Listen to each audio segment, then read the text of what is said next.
Pues estamos en la Reserva de la Biosfera de los Valles de Omaña y Luna, justo ahora aquí a orillas del río Omaña.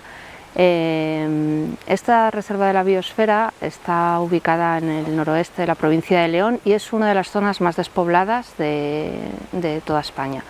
La densidad de población del territorio está por debajo de los 3 habitantes por kilómetro cuadrado. Es decir, que estamos en un sitio que es más fácil casi ver a un oso que a una persona si andas por el monte. Uno de nuestros focos principales es la participación. Entonces, al estar tan pegados al territorio, somos lo más cercano, ¿no? Porque los ayuntamientos son los más cercanos y las juntas vecinales son los más cercanos al habitante del territorio. Pues nosotros estamos ahí, ¿no? El foco principal está en la gente que vive aquí.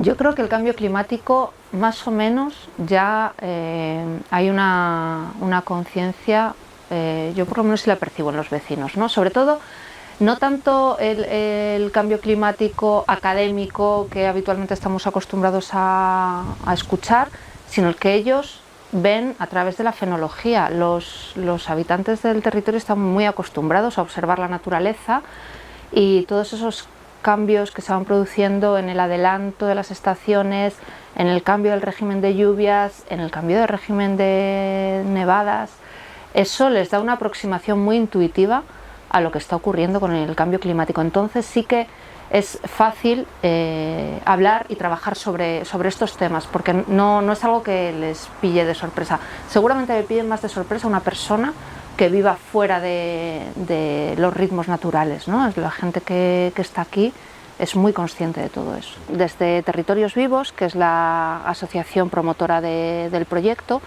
nos llamaron porque tenían interés en tener 2 reservas de la biosfera sobre la que hacer un plan piloto, ¿no? De cómo actuar frente al cambio climático desde un enfoque socioecosistémico. Entonces valoraron algunas reservas de la biosfera y las que más les encajaban por características era la de Omaña y Luna, aquí en León, y la de Ordesa-Viñamala, en Aragón. Entonces nos propusieron iniciar el proyecto de la mano. Evidentemente ellos tenían una metodología, algo planteado, pero querían hacerlo de la mano de los territorios.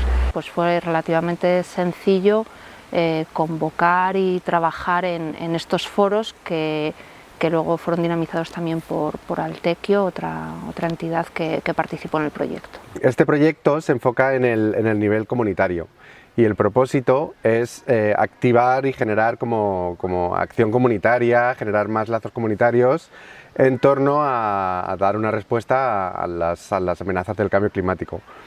El proceso lo diseñamos comenzando con tomar conciencia sobre cuáles son los riesgos y las amenazas del cambio climático en el territorio y a partir de ahí fuimos generando a través de un proceso participativo en varios talleres pues ideas de propuestas, de medidas, acciones que se pudieran impulsar por la comunidad.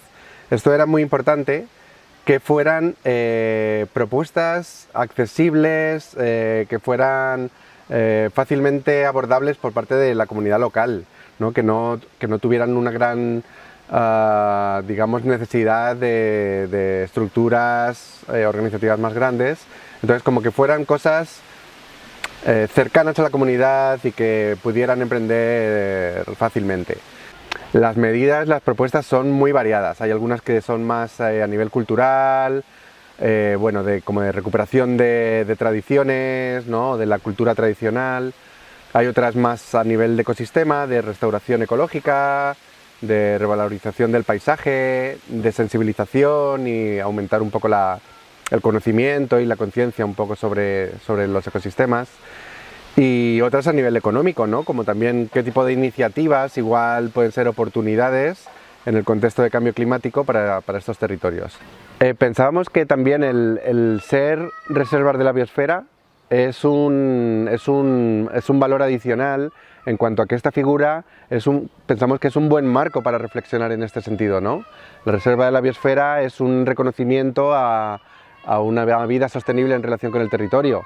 Entonces, ¿qué mejor marco ese que el aprovechar para generar estas reflexiones y bueno, utilizar este valor para generar esta acción, ¿no? Esta información fue aportada por personas investigadoras, ¿no?, que conocen bien cuáles son los riesgos climáticos muy localizados en esa zona.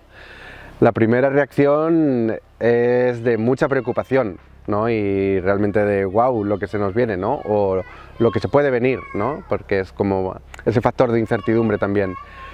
Pero en el diálogo, en la reflexión, en identificar cuáles son las oportunidades, esa energía se va transformando y la sensación al final del proceso es que hay muchas ganas, ¿no? Es como somos conscientes de que es difícil y el riesgo es muy grande, la amenaza es muy grande, pero hay muchas ganas de contribuir y muchas posibilidades, ¿no?, como mucho potencial. La gente se implicó de forma muy activa, ¿no?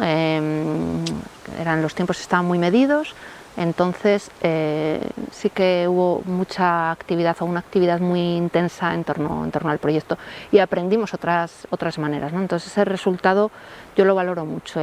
El resultado del proyecto era inicialmente el tener ese plan de adaptación al cambio climático.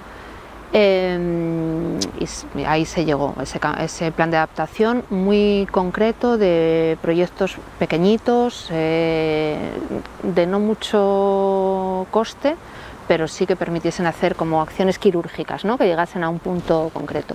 A eso se llegó y se han ido aplicando algunas de esas acciones, ¿no?, se han ido desarrollando aquí en el territorio.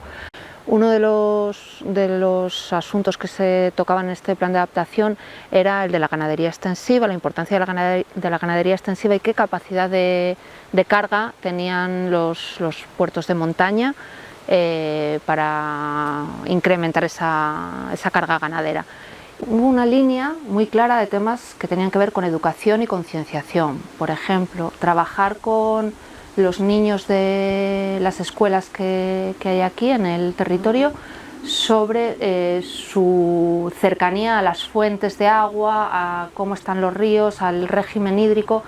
Entonces, pues uno de los proyectos, y que además se ha ido llevando a cabo en los últimos años, tenía que ver con salir con los niños a cursos de agua, poder hablar con los niños de todo lo que ocurre o ha ocurrido siempre vinculado al río, nos permite trazar una línea entre el conocimiento tradicional que tienen sus abuelos y que se está perdiendo en muchos casos y el que están construyendo ellos, ¿no?, en su educación.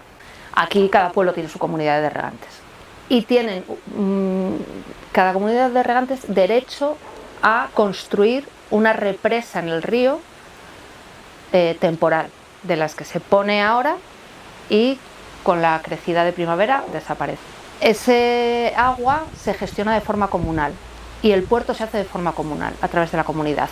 Cuando coge la suficiente altura sale por un canal y ese canal va atravesando todos los prados de fondo de valle y se van regando sucesivamente. Entonces los prados son privados, pero toda la gestión de los prados, del agua, de construir la infraestructura y de dar horas de agua a cada prado es una gestión comunal.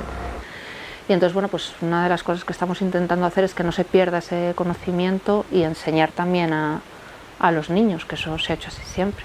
Entonces hay una red mundial de reservas y luego tenemos una red española que además es muy potente y tiene mucho peso en la red mundial, en la que todas las reservas de la biosfera comparten información. Esto nos permite que el impacto de un proyecto sea mucho mayor. Lo que ocurre aquí en Omaña, luego, si lo testamos aquí y funciona, pues se va a poder desarrollar en cualquier otra reserva de la red.